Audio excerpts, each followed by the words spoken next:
அவர் வந்து ஒரு கார் பிரியர். எப்பவுமே எங்க சின்ன வயசுல இருந்து விஜய் அவர்கள் எங்களுக்கு தெரியும். அதனால அவங்க தாவேக்கால எல்லாரும் வந்து கார் வேணும் அப்படின்னு கோரிக்கை வச்சதுனால எல்லாருக்கும் அது கொடுத்திருக்காரு. ஆச்சி மசாலா எந்த சமையலும் ருசி தேடும் ரகசியம் 20 ரூபாய். டயா பூஸ்டர் சுகரை கண்ட்ரோல் பண்ணும், உங்க ஆரோக்கியத்தை மீட்டு தரும். சர்க்கரையை கட்டுப்படுத்துறதுக்கான எளிமையான வழிமுறை, இயற்கையான வழிமுறை. அனைத்து மருந்து கடைகளிலும் கிடைக்கும். இன்னைக்கு கூட்டுறவு மற்றும் உணவு பாதுகாப்பு பத்தி மானிய கோரிக்கையில நம்ம பேசியிருக்கோம். இன்றைக்கு விருதாச்சலம் தொகுதிக்காக நாங்க வந்து நிறைய விஷயம் நான் வந்து சொல்லணும்னு நினைச்சிருக்கேன். அங்க முந்திரி வந்து அதிகமாக விளையிறதுனால முந்திரி விவசாயிகளுக்கு கூட்டுறவு சந்தைப்படுத்துதல் முறை வேண்டும் அப்படின்ற கோரிக்கையை துறை சார்ந்த அமைச்சர்கிட்ட கொடுத்திருக்கோம்.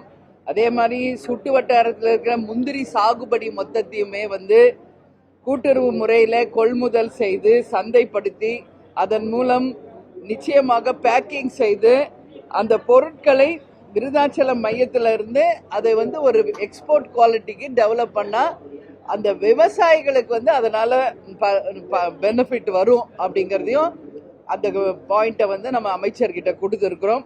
அதே மாதிரி அந்த கள ஆய்வுல பார்த்தோம்னா மதிப்பு கூட்டப்பட்ட அந்த முந்திரியினுடைய ரா மெட்டீரியல் இருந்து மதிப்பு கூட்டப்பட்ட பொருட்களாக மாறும் பொழுது அதுல அதிகமான லாபம் இருக்கு.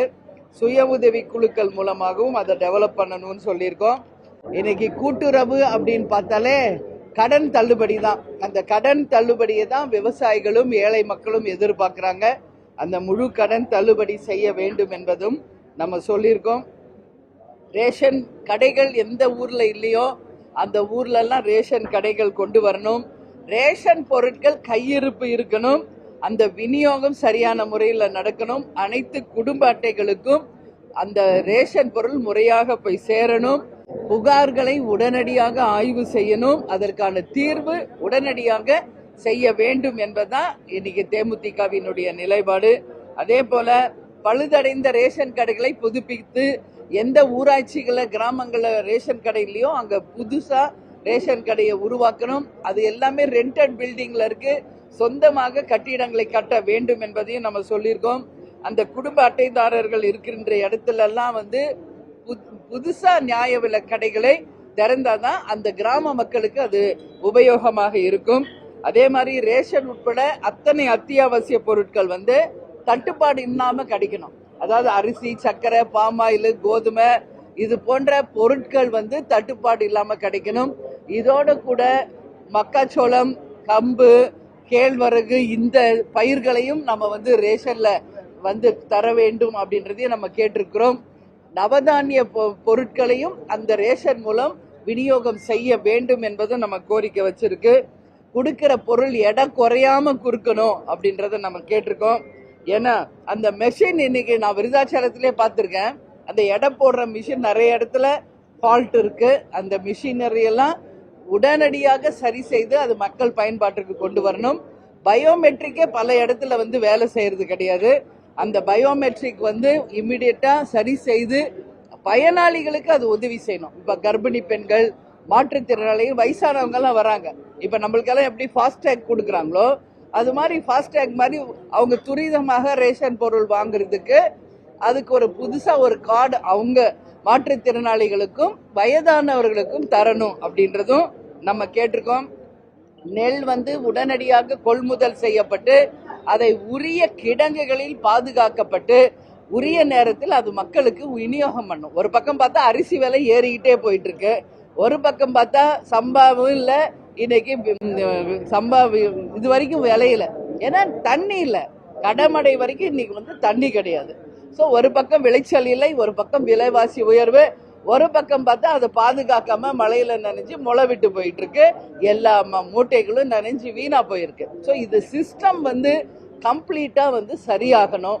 எல்லா இடத்துலயும் உடனடியாக நெல் கொள்முதல் பண்ணணும். இப்ப கிராமத்துல இருந்து அது நெல் கொள்முதல் பண்ற வர்றதுக்கே ரொம்ப நாள் ஆகுது. அதுக்குள்ள மழையில நனையுது.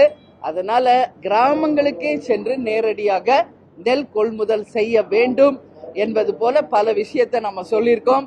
கேப்டன் தான் முதல்ல ரேஷன் பொருள் வீடு தேடி வரும் அப்படின்னு சொன்ன முதல் தலைவர் கேப்டன் அவர்கள் தான்.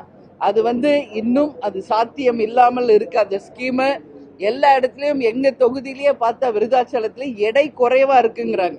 அந்த எடை குறையாம இருக்கணும்னா அதை நீட்டா பேக் பண்ணி ரேஷன் பொருளை வீடுதோறும் விநியோகம் செய்தால் அது மக்களுக்கு மிகப்பெரிய உதவியா இருக்கும். ஏன்னா இன்னைக்கு நான் பார்த்திருக்கேன் கிராமங்கள்ல ரேஷனை மட்டுமே நம்பி வாழ்கின்ற ஏராளமான ஏழைகள் இன்றைக்கும் எல்லா கிராமங்களிலும் இருக்காங்க.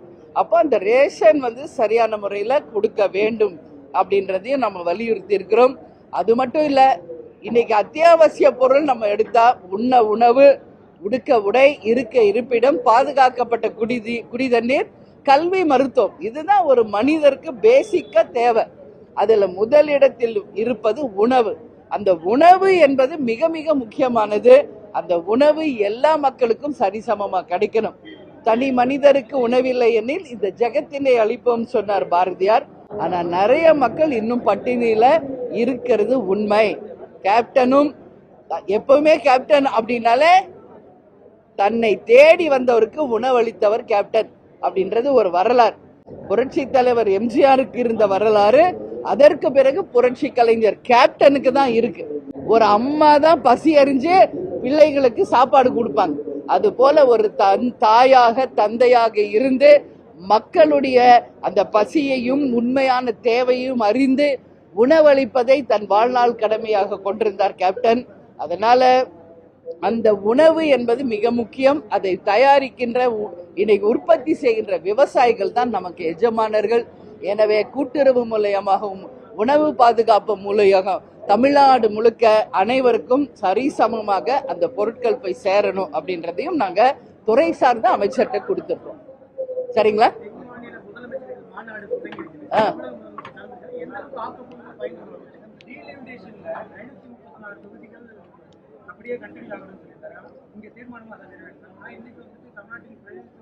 யார் முதலமைச்சர் பேசியிருக்காரா? ஏன்னா நாங்க இப்பதான் வெளியே வரோம், என்ன நாங்க நடந்துட்டு இருக்குன்னு இன்னும் நான் பார்க்கல. அதனால இங்க ஒரு நிலைப்பாடு அங்க ஒரு நிலைப்பாடுன்னா இதையெல்லாம் மக்கள் பார்ப்பாங்க. நீங்க பிரஸ் பீப்புளே இதை கேள்வியா கேட்குறீங்க. நிச்சயமாக நம்ம நிலைப்பாடுல என்னைக்குமே நம்ம மாறக்கூடாது. ஒரு நிலைப்பாடை எடுத்தால் அதுல உறுதியாக இருந்தால்தான் மக்களுக்கு நம்ம மீது நம்பிக்கை வரும். அதுல எந்த மாற்று கருத்தும் இல்லை என்பதுதான் கேப்டனின் நிலைப்பாடு. அதுதான் எனது நிலைப்பாடு, தேமுதிகவின் நிலைப்பாடு. அதனால நம்ம முதலமைச்சர் தமிழ்நாட்டின் உரிமைகளை எந்த காரணம் கொண்டு விட்டு கொடுக்க கூடாது. தன் நிலைப்பாட்டை கட்டாயம் மாத்திக்க கூடாது. அவர் தமிழ்நாட்டுக்காகவும் மக்களுக்காக தான் பேசணுமே ஒழிய இங்க சட்டசபையில ஒரு நிலைப்பாடு, இங்க முதலமைச்சர்கள் மாநாடுல ஒரு நிலைப்பாடு என்று நீங்க சொல்றீங்க. நான் ஃபுல்லா இன்னும் பார்க்கல. பார்த்துட்டு என்னுடைய கமெண்ட்ஸை சொல்லுவேன் நாளைக்கு வரும்போது. ஆனா அப்படி இருந்தா அது நிச்சயம் கண்டிக்கக்கூடிய ஒரு விஷயம் என்பதை இந்த நேரத்தில் சொல்றேன். நேத்து தான் இதை பத்தி நான் தான் ஃபர்ஸ்ட் அதை பத்தி பேசியிருக்கேன். இல்லாதவங்களுக்கு கொடுக்கலாம், வரவேற்கத்தக்கது.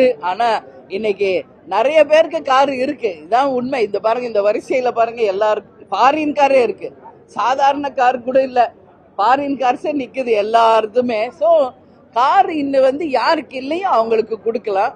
மற்றவர்களுக்கு நான் நேத்தே சொன்னது மாதிரி பால் கொள்முதல் விலையில 3 ரூபாய் தான் உயர்த்தி இருக்காங்க. அது இன்னும் கொஞ்சம் உயர்த்தி இருக்கலாம். விவசாயிகளுடைய கடன் தள்ளுபடியை பண்ணியிருக்கலாம். ஏழை மக்களுக்கு வேலை வாய்ப்பை உருவாக்கலாம்.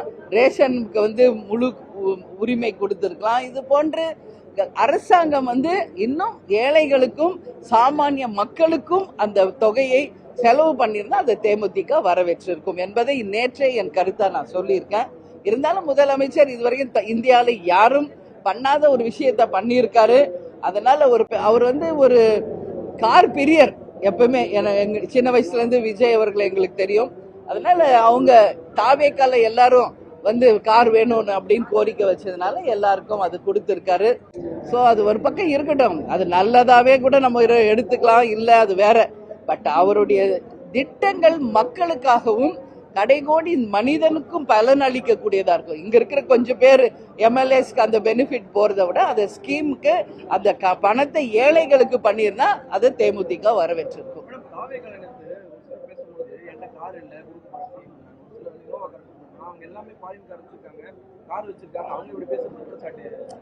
நான் சொல்றேன் இல்லைங்களா, நேத்தே நான் சொன்னேன் 90% ஆஃப் த எம்எல்ஏஸ்க்கு கார் இருக்கு. அப்படி இருக்கும்போது இந்த ஸ்கீம் தேவையா என்பதுதான் தேமுதிகவினுடைய கேள்வி என்பதை நேத்தே நான் பதிய வச்சிருக்கேன். அதுதான் முதலமைச்சர் தான் இதுக்கு பதில் சொல்லணும். அதனால இன்னைக்கு அதை விட ஒரு முக்கியமான விஷயம் நான் கேள்விப்பட்டேன். திருநெல்வேலியில கங்கை கொண்டான்ல பாதிரியாருக்கு பாலியல் வன்கொடுமை, 4 குழந்தைகளுக்கு பாலியல் வன்கொடுமை செய்த பாதிரியாருக்கு தூக்கு தண்டனை வழங்கியிருக்கிறது நீதிமன்றம். அந்த நீதி அரசர்களுக்கு தலை வணங்கி என்னுடைய வாழ்த்துக்களை பாராட்டுக்களை நான் தெரிவிச்சுக்கிறேன். ஏன்னா நான் தான் தொடர்ந்து சொல்லிக்கிட்டு இருக்கேன், இதுக்கு முற்றுப்புள்ளி வைக்கணும்னா என்கவுண்டர் தான். இந்த தூக்கு தண்டனை என்பதும் இன்னொரு மாறுபட்ட என்கவுண்டர் தான். அதனால இதை தேமுதிக நாங்க மனதார வரவேற்கிறோம். அந்த தூக்கு தண்டனை கொடுத்த நீதி அரசர்களுக்கு தேமுதிக சார்பா எங்க வாழ்த்துக்களை தெரிவிச்சுக்கிறோம். இது போன்று தொடர்ந்து சிறு பிள்ளைகளுக்கு பாலியல் வன்கொடுமை செய்பவர்கள் யாராக இருந்தாலும் கடும் சட்டம் விதித்து தூக்கு தண்டனை கொடுத்தாதான் இதற்கு முற்றுப்புள்ளி வரும் என்பதுல மாற்று கருத்தில்லை.